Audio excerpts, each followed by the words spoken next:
Alright, Iron John Part 4. So I'll just read off the last paragraph we went through in Part 3.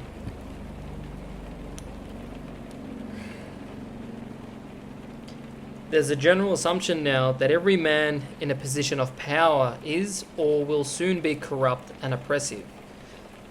Yet the Greeks understood and praised a positive male energy that has accepted authority. They called it Zeus energy, which encompasses intelligence, robust health, compassionate decisiveness, goodwill, generous leadership. Zeus energy is male authority accepted for the sake of the community.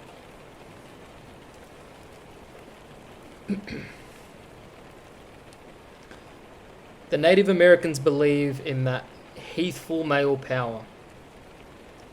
Among the Senecas, the chief, a man, but chosen by the women, accepts power for the sake of the community. He himself owns virtually nothing. All the great cultures except ours preserve and have lived with images of this positive male energy. Zeus energy has been steadily disintegrating decade after decade in the United States. Popular culture has been determined to destroy respect for it. Beginning with the Maggie and Jigs and Blondie and Dagwood comics of the 1920s and 30s, in which the man is always weak and foolish. From there, the image of the weak adult man went into animated cartoons. The father in contemporary TV ads never knows what cold medicine to take. And in situation comedies, sitcoms, The Cosby Show, notwithstanding men are devious, bumbling, or easy to outwit, it is the women who outwit them and teach them a lesson, or hold the whole town together all by themselves. This is not exactly what people want. Many young Hollywood writers, rather than confront their fathers in Kansas, take revenge on the remote father by making all adult men look like fools. They attack the respect for masculine integrity that every father underneath wants to pass on to his grandchildren and great-grandchildren. By contrast, in traditional cultures, the older men and older women often are the first to speak in public gatherings. Younger men may say nothing, but still aim to maintain contact with the older men.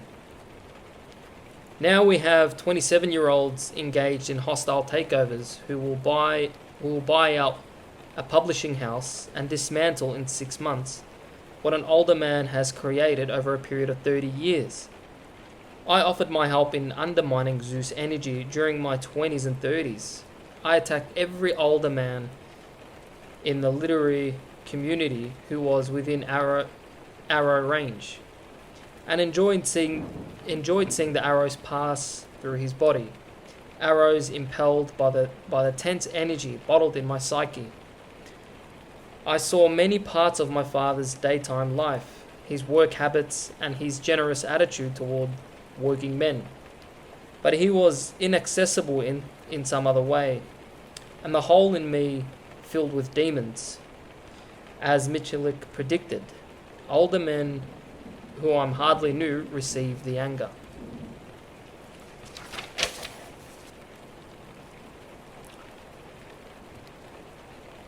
When a son acts on that fear of demonism, it makes him flat, stale, isolated, and dry. He doesn't know how to recover his wet and muddy portion. A few years ago, I began to feel my diminishment. Not so much on my feminine side as on my masculine side. I found myself missing contact with men, or should I say my father. I began to think of him not as someone who had deprived me of love or attention or companionship, but as someone who himself had been deprived by his father and his mother, and by the culture. This rethinking is still going on. Every time I see my father, I have new and complicated feelings about how much of the deprivation I felt with him came willingly and how much came against his will, how much he was aware of and unaware of. Jung said something disturbing about this complication. He said that when the son is introduced primarily by the mother to the feeling, he will learn the female attitude toward masculinity and take a female view of his own father and of his own masculinity. He will see his father through his mother's eyes. Since the father and the mother are in competition for the affection of the son, you're not going to get a straight picture of your father out of your mother, nor will one get a straight picture of the mother out of the father. Some mothers send out messages that civilization and culture and feeling and relationships are things which the mother and the daughter, or the mother and the sensitive son share in common, whereas the father stands for and embodies what is stiff, maybe brutal, what is unfeeling, obsessed, rationalistic, money mad, uncompassionate. Your father can't help it. So the son often grows up with a wounded image of his father, not brought about necessarily by the father's actions or words, but based on the mother's observation of these words or actions. I know that in my own case, I made my first connection with feeling through my mother. She provided me my first sense of discrimination, of feeling. Are you feeling sad? But the connection entailed picking up a negative view of my father, who didn't talk very much about feelings.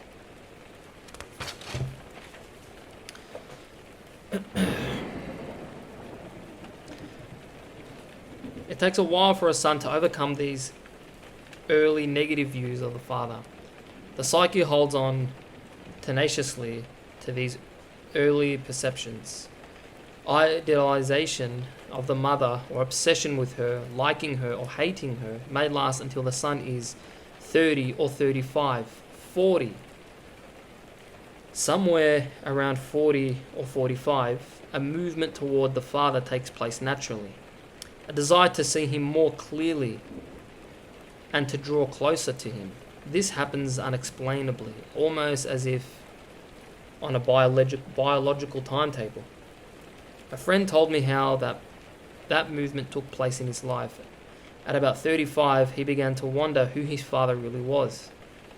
He hadn't seen his father in about 10 years. He flew out to Seattle, where his father was living, knocked on the door, and when his father opened the door, said, "I want you to understand one thing. I don't accept my mother's view of you any longer." "What happened?" I asked. My father broke into tears and said, "Now I can die." Fathers wait. What else can they do? I am not saying that all fathers are good. Mothers can be right about the father's negative side. But the woman also can be judgmental about the masculine traits that are merely different or unexpected. If the son learns feeling primarily from the mother,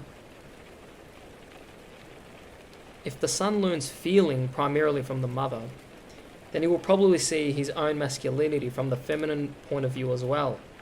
He may be fascinated with it, but he will be afraid of it. He may pity it and want to reform it.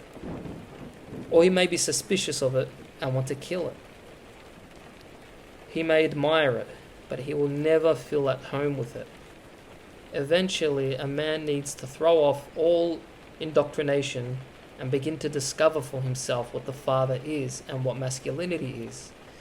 For that task, ancient stories are a good help because they are free of modern psychological prejudices, because they have endured the scrutiny of generations of women and men, and because they give both the light and the dark sides of manhood, the admirable and the dangerous. Their model is not a perfect man, nor an overly spiritual man.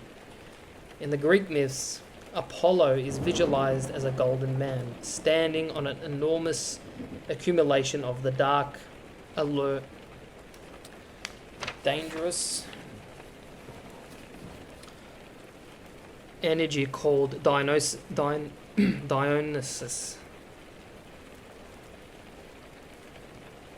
Dionysus. Probably saying it wrong. The wild man in our story includes some of both kinds of energy, both Apollo and Dionysus. Dionysus? The Bhutanese make masks of a bird-headed man with dog's teeth. That suggests a good double energy. We all know the temple guardians set before Oriental temple doors. A guardian is a man with bulging brows and fierce will, foot raised as if to dance, who lifts a club made of flour. The Hindus offer an image of masculinity, Shiva, who is both an ascetic and a good lover, a madman and a husband. He has a fanged form called Bhairava. I've never seen these words before. He has a fang form called Bhairava. And in that aspect, he is far from the niceness suggested by the conventional Jesus. There's a hint of Bhairava energy when Christ goes wild in the temple and starts whipping the money changers. The Celtic tradition offers as a male image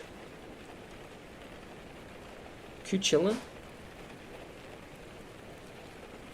When he gets hot, his shin muscles switch around to the front and smoke comes out of the top of his head.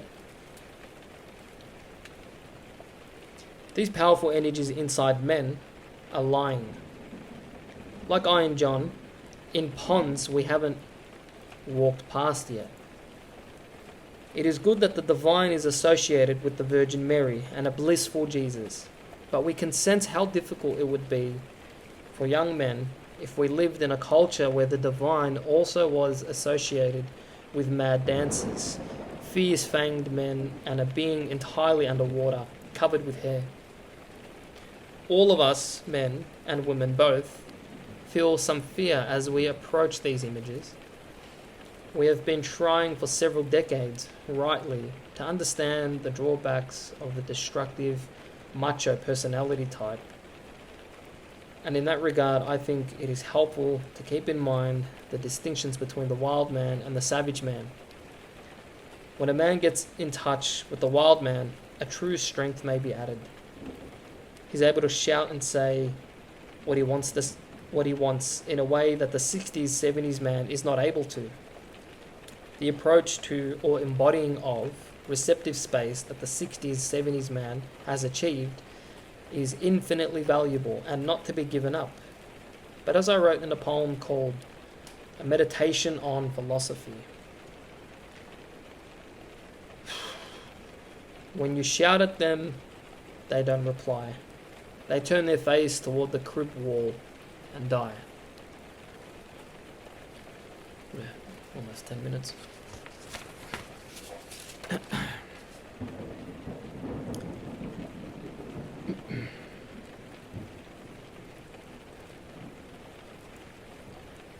The ability of a male to shout and to be fierce does not imply domination, treating people as if they were objects, demanding land or empire, holding on to the Cold War. The whole model of machismo, women in the 1970s needed to develop what is known in the Indian tradition as Kali energy, the ability really to say what they want, to dance with skulls around their neck, to cut relationships when they need to. Men need to make a parallel connection with the harsh Dionysus energy and the Hindus' energy that the Hindus call Kala. Our story says that the first step is to find the wild man lying at the bottom of the pond. Some men are able to descend to that place through accumulated grief. However, connecting with this Kala energy will have the effect also of meeting that same energy in women. If men don't do that, they won't survive. Men are suffering right now, young men especially. Now that so many men have gotten in touch with their grief, they're longing for father and mentor connections. We are more ready to start seeing the wild man and to look again at initiation. But I feel very hopeful. At this point, many things can happen.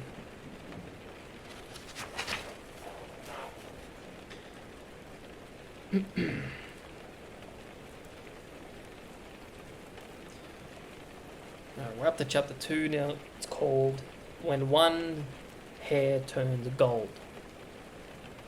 I love this chapter.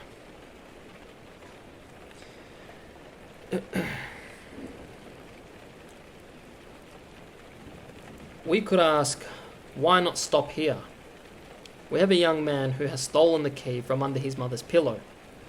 He has escaped from mother and father, and he's in touch with the wild man, and through him, the wilderness. Like Huck Finn, he has started down the Mississippi on a raft with a companion from a different world.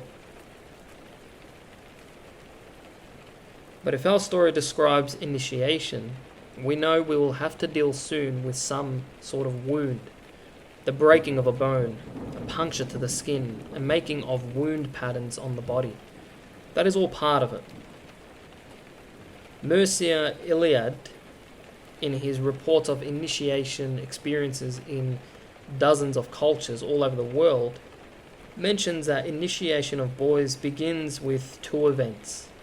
The first is a clean break with the parents, after which the novice goes to the forest, desert, or wilderness. The second is a wound that the older men give the boy, which could be scarring of the skin, a cut with a knife, a brushing with needles, a tooth knocked out. But we mustn't leap to the assumption that the injuries are given sadistically. Initiators of young men in most cultures make sure that the injuries they give do not lead to meaningless pain, but reverberate out from a rich center of meaning. An initiatory practice the Aborigines of Australia followed is a good example. The old men, having brought the young boy away from the community, tell the boys the story of the first man, Darwala. The boys listen intently to this tale of the original man, their Adam. Turns out that Darwala is sitting in that tree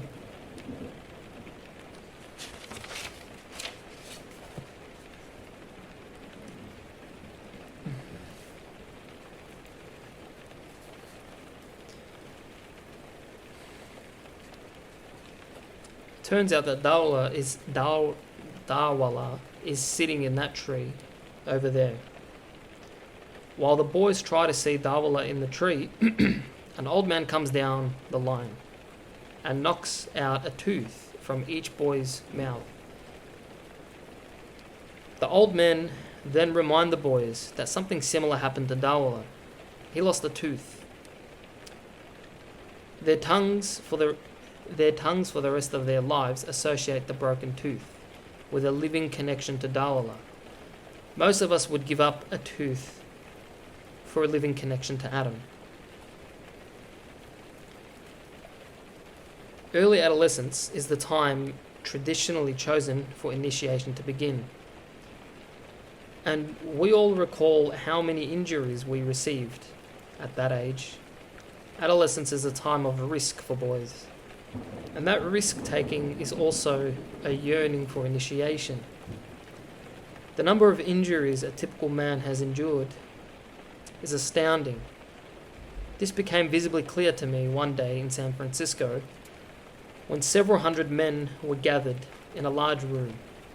One of the teachers, Doug Van Kos, handed out 2,000 or 3,000 stripes of red cloth, and asked each man to fasten or tie a red strip over any part of his body that had been wounded in some way. A cut, a broken bone, a knife wound, a scar. Many men needed 10 or more strips. For some men, the entire right side of the body, head to ankle, was brilliant red. On others, the red almost covered the head. For some, both arms and legs. When the exercise was over, the room was a sea of red. Something in the adolescent male wants risk, courts danger, goes out to the edge, even to the edge of death. In our story then, the boy's finger hints of wounds each of us already have received in our attempts to let the wild man out of the cage. Old men don't give us the wound. We do it ourselves. Whether the old men of the past scar us with a seashell or tattoo us painfully, or we do it ourselves, the scar stands for a wound that is already there, some missing tooth that we have each felt with our tongues. The wounded finger in our story stands for a wound most young men in our culture have already received. Let's get back to the story.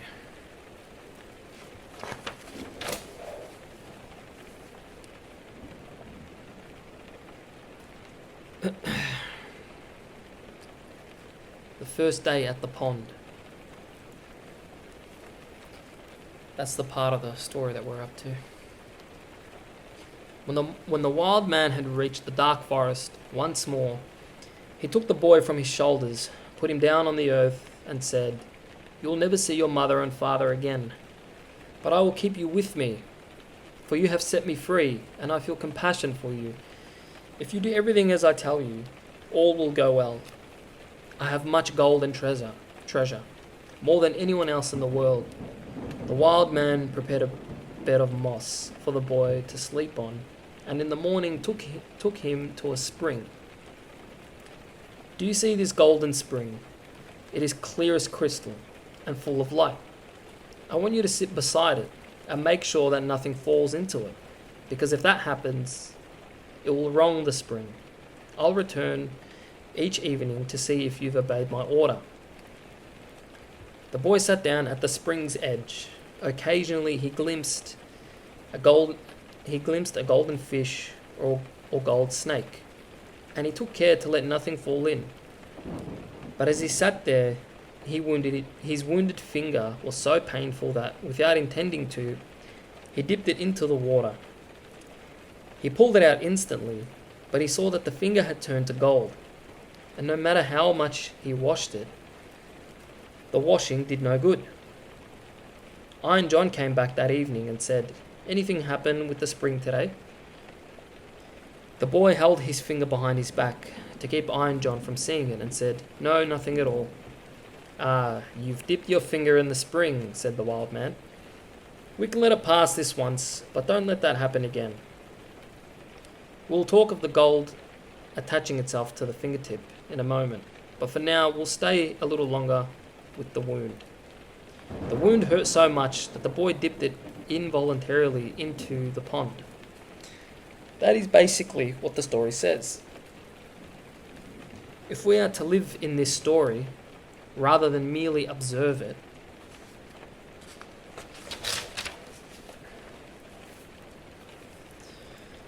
we have to ask ourselves, what wound do we have that hurts so much we have to dip it in the water? Initiation, then, for young men, amounts to helping them remember the wound. And by that we mean the soul wounds or injuries to the emotional body.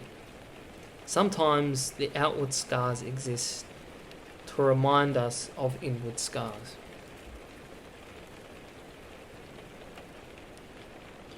I'll leave it at that.